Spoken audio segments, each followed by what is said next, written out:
तो सभी का से भी बीजेपी के पूर्व विधायक या मंत्री लेकिन कमोबेश एक जैसी भाषा का इस्तेमाल और एक जैसे ही बीजेपी पर हमला करते हुए नजर आ रहे हैं। लेकिन इन सबके पीछे एक और बड़ी खबर आ रही है। लखीमपुर खीरी से 5 बार के भाजपा विधायक बाला प्रसाद अवस्थी समाजवादी पार्टी के कार्यालय पहुंचे हैं। ज्वाइन करने के लिए पहुंचे हुए हैं। मनोज पांडे के साथ समाजवादी पार्टी कार्यालय वो पहुंचे हुए हैं।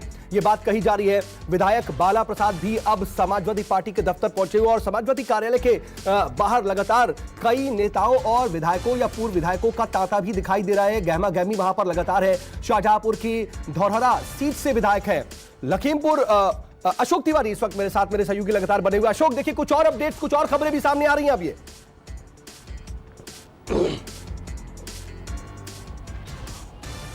देखिए सऊद, विधानसभा चुनाव से पहले जो विधायकों की आवाजाही है इसकी अभी आने वाले दिनों में बहुत ज्यादा तस्वीर आपको दिखाई पड़ेगी। बाला प्रसाद अवस्थी, आपको याद होगा कि पिछले विधानसभा चुनाव से पहले बसपा में हुआ करते थे और विधानसभा चुनाव के ठीक पहले उन्होंने बीजेपी ज्वाइन की थी और उसके बाद वो बीजेपी के टिकट पर चुनकर विधायक चुने गए थे। आज बाला प्रसाद अवस्थी समाजवादी पार्टी के एक ब्राह्मण नेता हैं। उनके साथ अखिलेश यादव से मुलाकात करने के लिए जो जनेश्वर मिश्रा ट्रस्ट है वहां पर वो पहुंचे हुए हैं। अखिलेश यादव से उनकी मुलाकात भी होनी है। और फिर मैं आपको कहूंगा कि बाला प्रसाद अवस्थी स्वामी प्रसाद मौर्य के खेमे के गिने जाते हैं। उन्हीं के साथ उन्होंने पिछली बार बहुजन समाज पार्टी छोड़कर बीजेपी का दामन थामा था और उसके बाद उनको टिकट दिया गया था, जिसके बाद वो विधायक भी बने थे। तो फिलहाल अभी थोड़ी देर बाद उनकी अखिलेश यादव से मुलाकात उनके जनेश्वर मिश्रा ट्रस्ट, जहां पर वो राजनीतिक दल के नेताओं के साथ मुलाकात करते हैं, वहां पर उनकी मुलाकात प्रस्तावित है।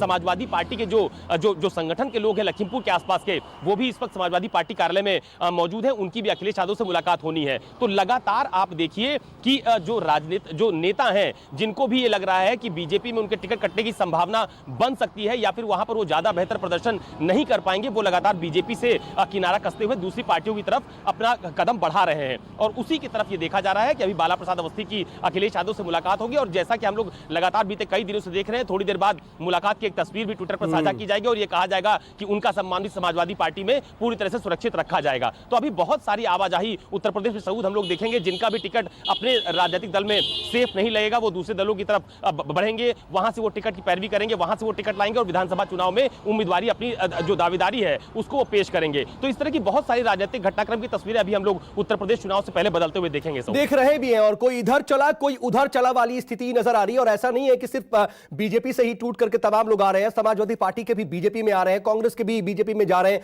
अदला बदली का खेल इस वक्त चल रहा है अशोक। लेकिन सत्ताधारी दल है बीजेपी और उसके अगर बड़े और कद्दावर लोग अगर पार्टी छोड़ करके जाते हैं और अखिलेश यादव जो नैरेटिव सेट करना चाह रहे थे कि 1-on-1 की लड़ाई हो, वो नैरेटिव शायद वो और ज्यादा प्रखर तरीके से सेट करते दिखाई दे रहे हैं फिलहाल। तो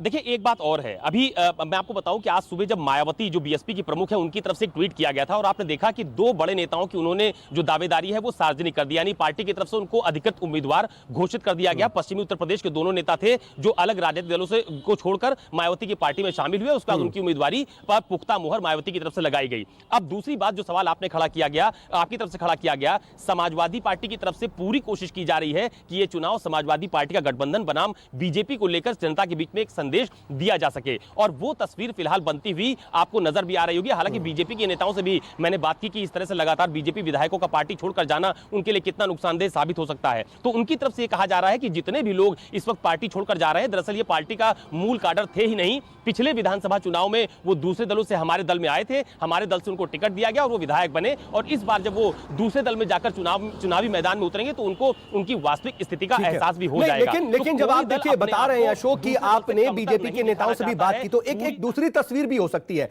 और अगर आप उस तस्वीर को बता सके तो बहुत बेहतर होगा कि क्या ऐसा है कि ये सभी नेता उस काडर में, उस फेहरिस्त में हैं जिन्हें यह लग रहा हो कि आने वाले वक्त में शायद मुझे मौका नहीं मिलेगा या फिर टिकट कट सकता है। ऐसी बहुत प्रबल संभावनाएं थी और ऐसी खबरें आ रही थी। टिकट कटने की फेहरिस्त में अपना नाम देख करके तो नहीं जा रहे हैं।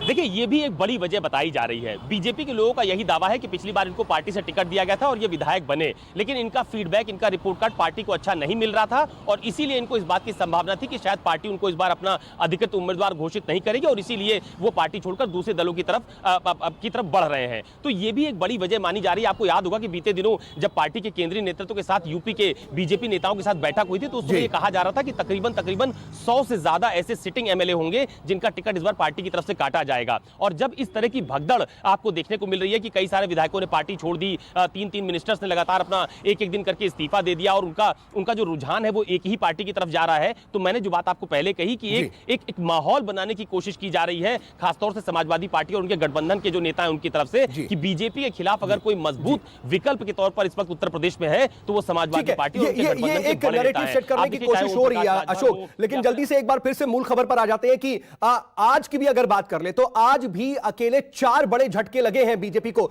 जल्दी से अगर आप फिर से रिवाइंड कर सके कि कौन कौन से बड़े चेहरे आज बीजेपी का दामन छोड़ चुके हैं।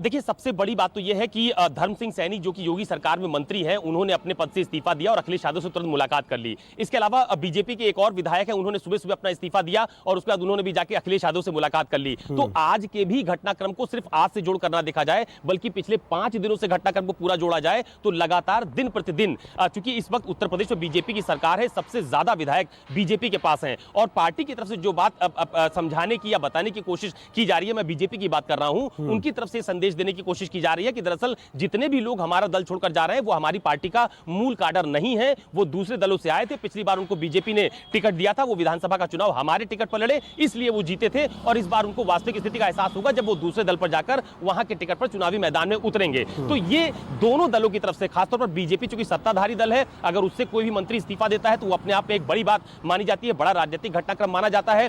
सत्ताधारी बीजेपी का अगर कोई विधायक इस्तीफा देता है तो वो एक बड़ा घटनाक्रम माना जाता है। तो लगातार नेताओं की आवाजाही हम लोग लगातार देख रहे हैं सऊद, और अभी आने वाले दिनों में समाजवादी पार्टी के ऐसे बहुत सारे लोग हैं जिनके बीजेपी में शामिल होने की चर्चा की जा रही है। कल ही मुलायम सिंह यादव के परिवार के रिश्तेदार हैं हरिओम यादव, उन्होंने बीजेपी में शामिल हो गए, उनको भी टिकट की दावेदारी करनी थी और उन्होंने भी ये कहा कि उनके समर्थक ये कह रहे हैं कि अब बीजेपी से उनका टिकट लगभग पक्का है। तो जैसे जैसे चुनाव नजदीक आएगा, जैसे जैसे राजनीतिक दलों की तरफ से जो टिकट है वो घोषित किए जाएंगे, उसी तरह से भगदड़ भी हम लोग देखेंगे, क्योंकि विधायक ये चाहते हैं कि भगदड़ तो है। और आप जो बात कह रहे हैं कि बिल्कुल जो है बीजेपी ये दिखाने की कोशिश कर रही थी कि बहुत ज्यादा हमें नुकसान नहीं होगा, हमने तो हमारे मूल काडर के लोग नहीं थे और जो जा रहे हैं अब उन्हें वास्तविक स्थिति का एहसास होगा। लेकिन परसेप्शन का खेल होता है राजनीति में और परसेप्शन बनाने की भी कोशिश हो रही है। और अगर हम ठीक है, इस बीच मैं अशोक आपके पास आऊंगा और लगातार हम बता रहे हैं कि कैसे एक के बाद एक झटके लग रहे हैं खासतौर पर बीजेपी को, हालांकि दूसरी पार्टियों के भी नेता बीजेपी में जा रहे हैं।